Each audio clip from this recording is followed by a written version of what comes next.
સુરેન્દ્રનગરના કોંઢ ગામમાં ખેડૂતો અને વીજ કંપનીના અધિકારીઓ અને પોલીસ વચ્ચે જે ઘર્ષણની ઘટના બની, આ ઘટનાના પડઘા ગુજરાતભરની અંદર પડ્યા અને ખેડૂતોની જે પરિસ્થિતિ છે એને લઈને હવે કોંગ્રેસ મેદાનમાં આવી છે અને કોંગ્રેસે આગામી 15મી જૂને અમદાવાદમાં એક મહાસંમેલનનું જાહેરાત જે છે એ કરી દીધી છે.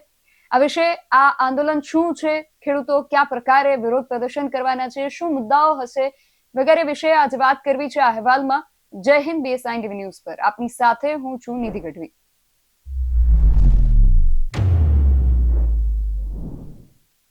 ખેડૂતોને સાથે રાખીને કોંગ્રેસ દ્વારા આગામી સમયની અંદર એક મોટું આંદોલન ગુજરાતની અંદર આયોજિત થઈ રહ્યું છે. આ આંદોલન શું છે, આંદોલનના મુદ્દાઓ શું હશે, એના ઉદ્દેશ્યો શું હશે અને એને લઈને શું તૈયારીઓ કરવામાં આવી રહી છે તેના વિશે આજે વાત કરવી છે. અને વાત કરવા માટે આપણી સાથે જોડાયા છે કોંગ્રેસના ખેડૂત આગેવાન પાલભાઈ આંબલિયા. પાલભાઈ, BSI ટીવી ન્યૂઝમાં આપનું ખૂબ સ્વાગત છે. સૌથી પહેલો પ્રશ્ન તો એ જ છે કે આગામી 15મી જૂનના રોજ અમદાવાદની અંદર જે થવા જઈ રહ્યું છે એ શું છે? નિધિબેન, હું આપના સવાલના જવાબ ઉપર આવું એની પહેલા આપના એન્ટ્રોમાં જે વાત થઈ એમાં એક નાની એવી વાત અને એ બાબતે પ્રકાશ પાડવા માંગુ છું. પેલા તમે એવું કહ્યું કે કોંઢના પ્રશ્ને કોંગ્રેસ હવે મેદાનમાં આવી છે, બરાબર છે. અને 15મી જૂને કોંગ્રેસ દ્વારા જે ગાંધીનગરમાં ટ્રેક્ટરો લઈને કૂચ કરવા વાળી તમે વાત કરી, એમાં મારે એટલું કહેવું છે કે હવે મેદાનમાં આવી એવું નથી. લોડાઈના પ્રશ્ને ગુજરાત કિસાન સંઘર્ષ સમિતિ અને કિસાન કોંગ્રેસ સતત સાથે હતા. વાંઢિયાના પ્રશ્ને પણ સતત લડાઈમાં સાથે હતા. મોરબી, ટંકારા, જામનગર, દ્વારકા દરેક વખતે, એટલે અત્યાર સુધીમાં. અને એટલું જ નહીં, અને માત્ર અમે કોંગ્રેસમાં હું છું, અમે કોઈ ના પાડી શકે, પણ માત્ર પોલિટિક્સ એ મતલક્ષી પોલિટિક્સ કરવું એની જગ્યાએ સંઘર્ષ સમિતિ અને કિસાન કોંગ્રેસનો ઉદ્દેશ એ છે કે ખેડૂતો જાગૃત થાય, માહિતગાર થાય. અને એના માટે અમે 2 દિવસનો આખો વીજ લાઈનોના પ્રશ્ને સેમિનાર કર્યો હતો. એ જાગૃતિના ફળ સ્વરૂપે હતું કે ખેડૂતો અદાણીની કંપનીના જે અમદાવાદમાં ઓફિસ છે, બરાબર છે, ત્યાં હજારો ખેડૂતો ફોર્મ લઈને પહોંચ્યા હતા. KPS 3 લાઈનનું જાહેરનામું આવ્યું ત્યાંથી. એટલે આ ધીરે ધીરે જાગૃતિની સાથે ખેડૂતો હક અધિકારથી બોલતા થાય. અને એની સાથે સાથે જ્યારે અમે ટંકારાથી મોરબી જે ટ્રેક્ટર યાત્રા કરી, ત્યારે જ અમે તો સરકારને કહ્યું હતું કે અમારી બહુ સ્પષ્ટ માંગ છે કે અમને 2013ના જમીન સંપાદનના કાયદા મુજબ માર્કેટ ભાવનું 4 ગણું વળતર આપો. જે રાજસ્થાન સરકારે આ ઓલરેડી SOP કરી દીધી છે. 2013ના કાયદાની આ જોગવાઈ છે.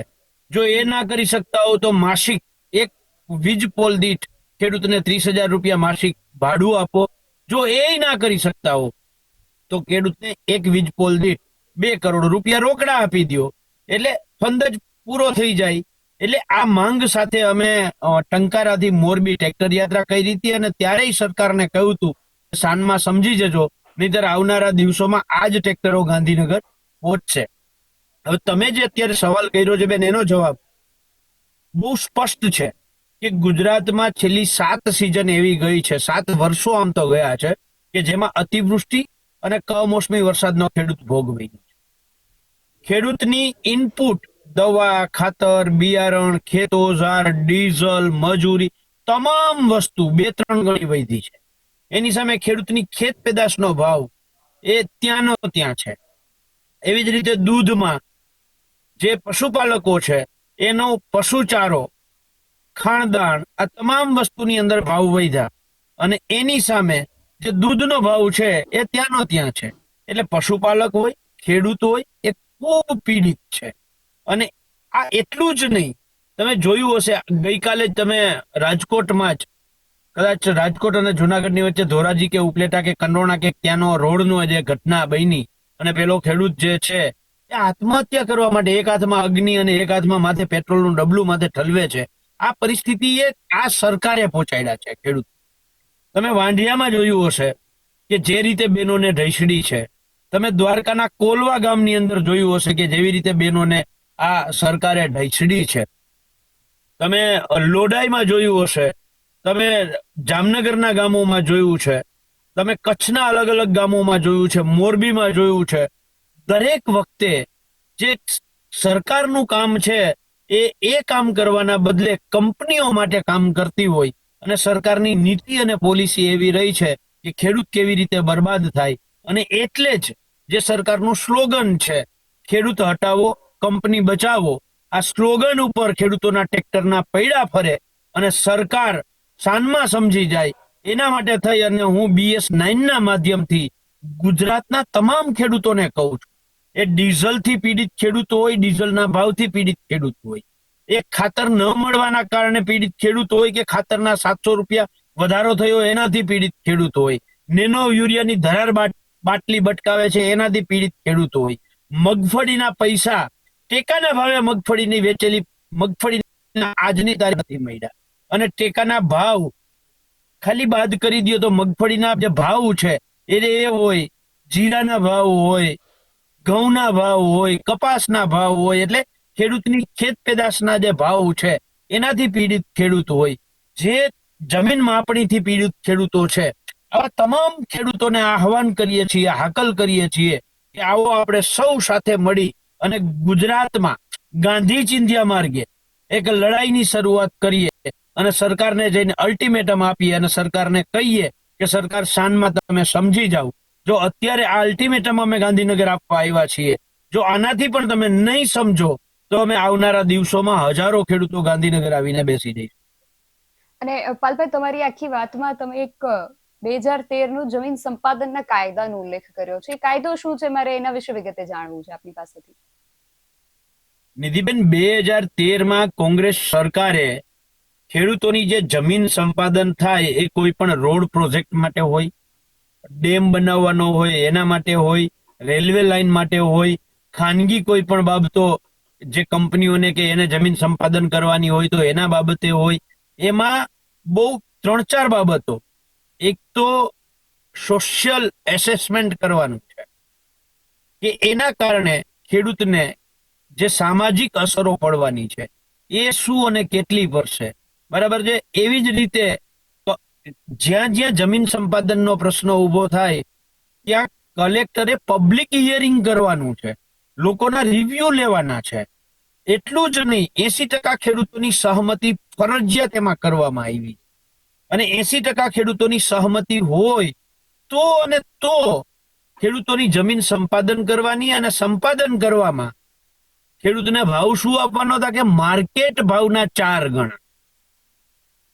માર્કેટ ભાવ જે હોય ત્યાં જમીનનો, બરાબર છે, એના 4 ગણા ખેડૂતને વળતર આપવાનું છે. અને એના ઉપર 50% થી લઈ અને 200% સુધી સોલેશિયમ એ આપવાનું છે.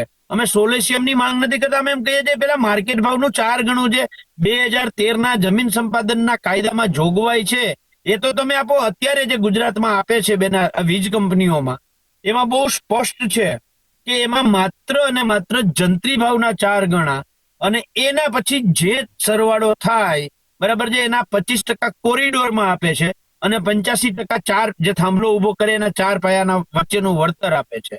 એટલે જોયા જેવું એ છે કે પેલા 4 ગણું કરે અને પછી એના 25% કરે, એટલે મૂળ જંત્રીની કિંમત છે, બરાબર છે, પેલા મને અહીંયા ત્યાં ઊંચો કરે, પાછો અહીંયા લઈ આવીને મૂકી દે. એટલે જે મૂળ જગ્યા, એટલે જંત્રીની જે મૂળ કિંમત છે એ જ કિંમત આજે ખેડૂતને આપવામાં આવે છે. અને રાજસ્થાન સરકારે ઓલરેડી 2025માં આ SOP કરી દીધી છે.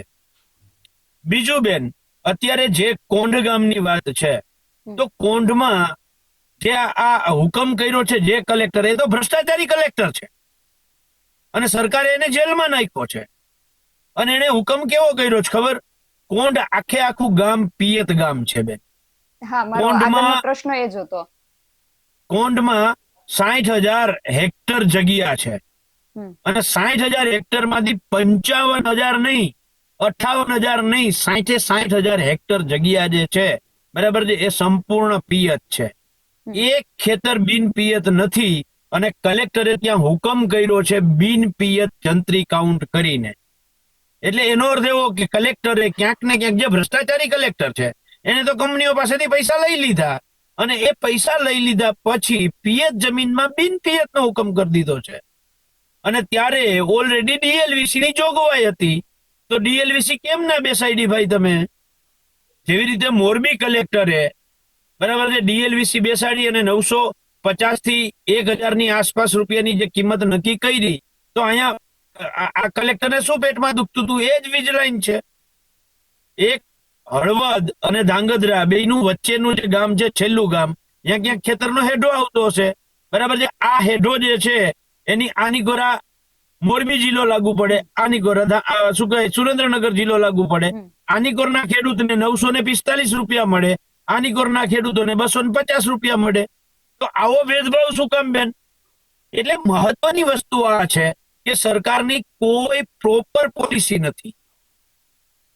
રાજસ્થાનમાં 4 ગણો માર્કેટ ભાવ નો મળે, ગુજરાતમાં જંત્રી ભાવની ભાવે કિંમત ખેડૂતોને મળે, નવસારી જિલ્લામાં માર્કેટ ભાવના 4 ગણાનો કલેક્ટર હુકમ કરે, જ્યારે બાકીના આખા ગુજરાતની અંદર જંત્રી ભાવે કાઉન્ટ કરવામાં આવે.